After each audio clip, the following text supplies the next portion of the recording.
Hello guys, welcome to Redditor's Revenge. Here we post amazing revenge stories daily, and if you want more content like this, please do subscribe to the channel and stay tuned with us. Moving to our today's first story, about the revenge OP took on her younger brother, who came back into her life to destroy her happy and peaceful life. Now story. My long-lost brother George came back into my life, just to ruin my life with a lot of mischief. It all started 6 years ago when he became a general worker at the family company I took over after Dad retired. I had not recognized him because he had changed his last name and of course, he was 11 years older. He first started getting close to my boyfriend Mike, who was also working with me at that time, and they became good friends. And I guess Mike did not see anything off with him. We started noticing that there was a mysterious car that was stalking us. We did not pay attention to it because it did not appear a lot and we did not feel threatened. Little did I know that was just the beginning. George started asking for large amounts of money from Mike to send to his wife who lives in Europe, whom none of us have ever met. Of course, Mike did not refuse to help out his best friend, but one thing he also did not know was that he was only sponsoring George's plan to take all the family wealth from me and leave me on the streets. The day before my 30th birthday last year, I had an appointment with my hairdresser. I wanted to look beautiful for my special day. The day went well until I came home from the saloon just to find the house door open wide. I knew it was not Mike because he doesn't like the house doors wide open. I entered the house in fear. One step at a time, I whispered to myself as I slowly entered the house. I noticed the comfy couch Mike got us for our 5th anniversary was gone, and I continued to look around. The TV and all electrical devices were gone too. Someone broke into our house, I said to myself. I took my phone and called Mike right away. This left a feeling of apprehension in us. By then, none of us suspected George yet because he played his game quite well, I can say. On my birthday, Mike finally proposed to me, and I said yes immediately with so much joy. It was the happiest day of my life, and at that time I was certain he was the one, but George did not want to see me happy at all. A week passed and Mike started getting lost in his thoughts, looking unsettled and coming home late. He kept telling me it was just too much work at the office. A month passed by with him looking the same, and I finally learned the real truth behind his long and puzzled face when I got a parcel from an unknown sender. There were baby clothes, pictures, and a little note that said I should congratulate him. I was shuddered after seeing what was in the box. It turns out Mike was seeing someone else behind my back and he was soon going to be a father. I thought he didn't even think I deserved to know that he did not love me anymore. At least that is what I thought, but was that the truth? I cried so much until I could not cry anymore. I looked at the ring on my finger and it looked like just a game he was playing with me. He finally came home and I confronted him. He was speechless and all he said was, "I can explain, please, I'm sorry." I went for a drive to think about everything, and the next thing I'm waking up in a hospital with a really bad headache. I was so confused. I kept asking for Mike, but the nurses wouldn't let him in. I asked them why they did not want me to see him, and that is when 2 police officers entered the room. At that moment I knew something was not right, and at that time I started having a weird feeling. The officers greeted me and said that they had bad news for me, and they also wanted to question me about a few things. My heart skipped a beat. I cleared my throat and said, "Am I in trouble? Did I do something wrong?" The officer replied, "I'm so sorry to tell you that Mike Davidson is dead." The shock that caught me at that time was unexplainable. I saw my life empty. I did not see myself going on in life without him. The officer continued telling me what had transpired between Mike and George while I was in the coma. I had not even known that I was in a coma for a month. This news was devastating, and I kept thinking it was a mistake, but the officers said it was confirmed that it was him. George has hit me exactly where it hurts the most. The police needed Mike's password to try and find something on his phone to use against George. They unlocked the phone, and while they are going through the phone, another officer came in and whispered something to them. They came close to me and asked me if I knew anyone by the name George Eduard. At first it did not click in my mind. A few minutes later I remember that that is my younger brother's name. I haven't seen him in a long time though. The officers showed me a video clip on Mike's phone of George's confession. I knew Mike could not cheat on me. It turned out he did not. After all, he was drugged and tricked into believing that he had slept with another woman. George even had the guts to chase him out of the house, saying I sent him because I did not want to see Mike's face. The anger in me rose unimaginably and the hatred overwhelmed me. The officers left and thanked me for being of great help to their case.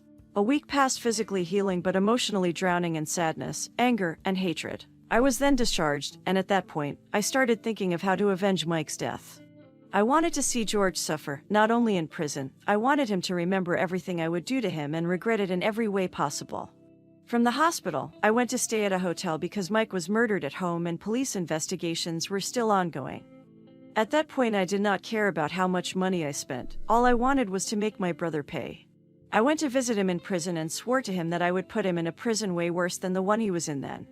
After the investigations ended, I went back home and went to look for his wife and gave her a job in my company, but little did she know that there was a lot in store for her. I got her right at the bottom of my palm. I then planted $50,000 in her locker and immediately went to the station to open a case of theft.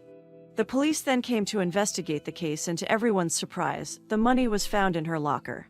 The distress in her eyes gave me satisfaction. She was arrested and waited for her court hearing in a week, which gave me enough time to plan my case.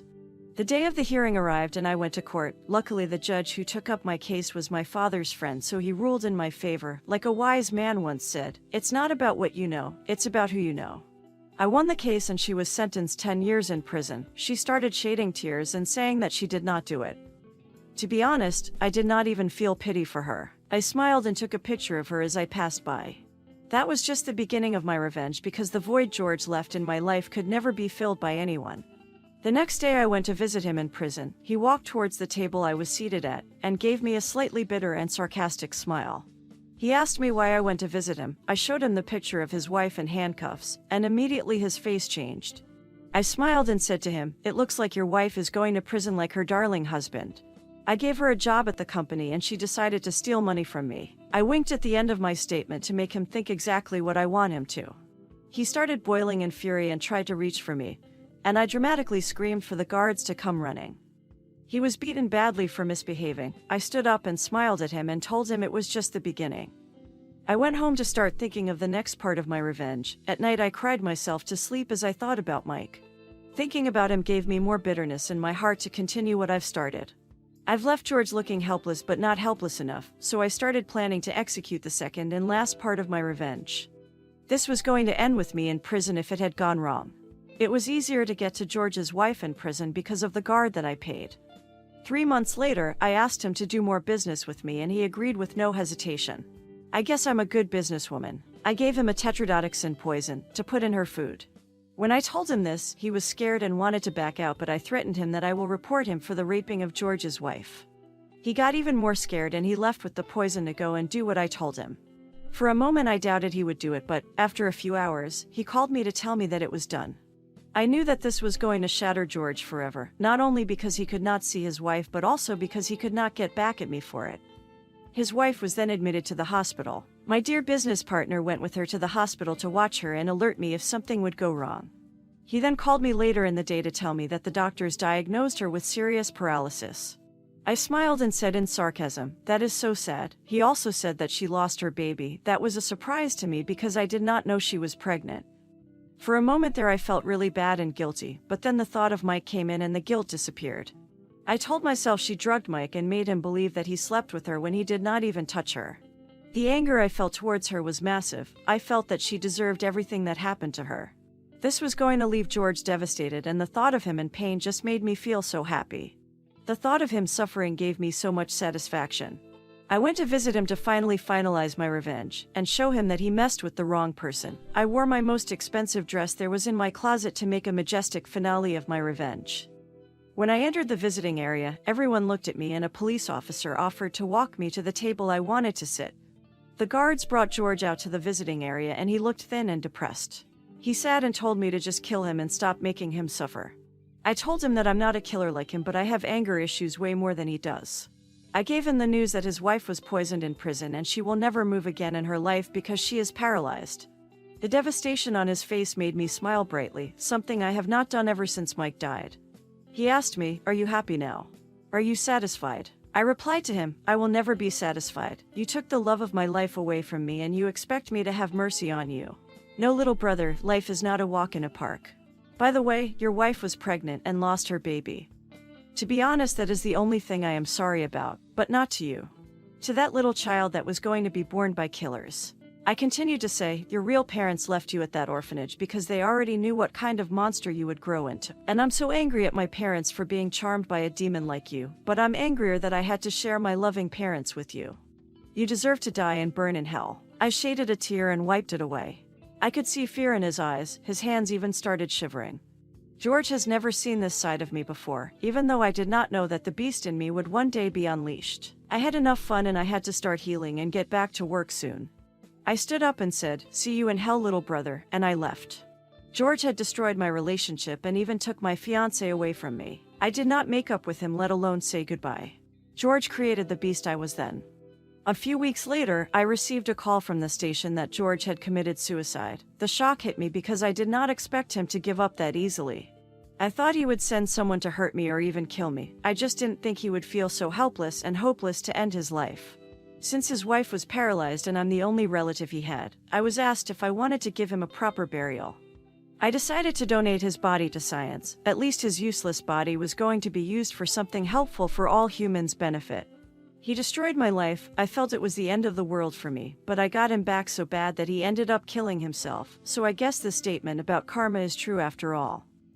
Now, here is the end of the story, and, in my opinion, I did not expect the tale to escalate this much, and it is a very sad story. I believe OP's brother should be held responsible for everything that happened, and he got what he deserved, but I felt sorry for Innocence, OP's husband, and her brother's child who died before entering this world. Guys, I want to know what's your opinion about this story, and do you think OP did anything wrong by seeking revenge for the death of her innocent husband? So before leaving, please hit the like button and do subscribe to the channel to stay tuned with us for more awesome stories. Now, moving to our final story, which is a quick but satisfying revenge story about how OP teaches a hard lesson to a Karen on a flight. Now story. While walking to my gate at LAX, I noticed a woman whose dog was in the middle of doing its business. The woman was loudly FaceTiming with her back to the dog, so I assumed she didn't notice. That was likely the thought shared by the gentleman who tried to get her attention. "Excuse me, miss," he said, in a polite tone. The woman glared at him. "Your dog," he sheepishly continued, pointing to the mid-poop pup. The woman rolled her eyes and went back to FaceTime as the man slinked away, seemingly embarrassed. Some people, she bellowed to her FaceTime companion with no hint of irony, are just so damned rude. When her dog finished, the woman started walking away, leaving everything right on the airport floor. Another woman tried to stop her. "You're not going to clean that up?" she asked, as shocked as the rest of us were. "They have people for that," the offender replied, disappearing into the crowd, as much as someone yelling into their phone can disappear into a crowd. I stood near the pile and warned people to walk around it while someone else got a maintenance worker's attention. No one said anything. We were so shocked that anyone could be that horrible. When I got to my gate, the woman was there, too. Great, we were both going to Tokyo. When I travel abroad, I get embarrassed by other Americans doing things 100 times less embarrassing than leaving animal feces on the floor of an airport. To make it worse, her dog was now barking at everyone who walked by. I have nothing against people flying with their dogs, I do it often, but it is a privilege I take seriously. My dog is well trained and behaves better than most people. He certainly behaves better than that a hole. Speaking of a holes, there is a pet relief area inside LAX, past security, just 2 gates away from where the party pooper let her dog go to town. It didn't matter, she was the type of person to litter 3 feet from an empty garbage can. While her dog barked at the world, the woman had moved from FaceTiming with no headphones to listen to music with no headphones. I don't like to throw around the word sociopath, but I don't know how else I could explain just how selfish and terrible of a person she was. I'd bet her car was somewhere in long-term parking, parked across 3 spots with paint on the bumper from the child's bike she hit without leaving a note. Everyone else tried to ignore her, sitting as far away from her as they could. I am not everyone else. I sat down right next to the horrible woman. "Are you going to London on business?" I said. "I'm going to Tokyo," she responded gruffly, annoyed that I interrupted her DJing. "Oh," I said. "Then you better hurry. That flight got moved to gate 53C. This is the flight to London." I figured I could give her a little moment of panic as payback for how she was treating everyone. I didn't predict what would happen next. She grabbed her bags and her dog in a huff and stormed out of the gate without even checking. She was so self-involved that she didn't notice that the monitor at our gate still said Tokyo, and almost everyone at the gate was Japanese. Based on her actions, she believed that the fight had been moved, so she's also in a hole for not thanking me. Some people, I thought as I watched her rush away from the gate without stopping her, are just so damned rude. The flight to Tokyo was at gate 69A, so the 53 gates were on the other side of the next terminal. And I felt guilty knowing she probably berated some poor clerk, who had to explain to her that there was no gate 53C. I don't know if she made it back to this flight before we took off or not, but I didn't see her board and I don't hear her dog. Her missing her flight was not my original intention, but it would be a fine punishment for her being so rude to everyone and making a low-paid stranger clean feces off the floor. What makes me wonder if I went too far is the knowledge that Delta only has one flight to Tokyo each day. Whoops, maybe she can rebook on another airline. I hear they have people for that. Now, here is the end of our today's video. I hope you guys enjoyed the video. Guys, let me know if you had any encounters with such people in your life and what's your opinion about them in the comments section. So before leaving, please hit the like button and do subscribe to the channel to stay tuned with us for more awesome stories.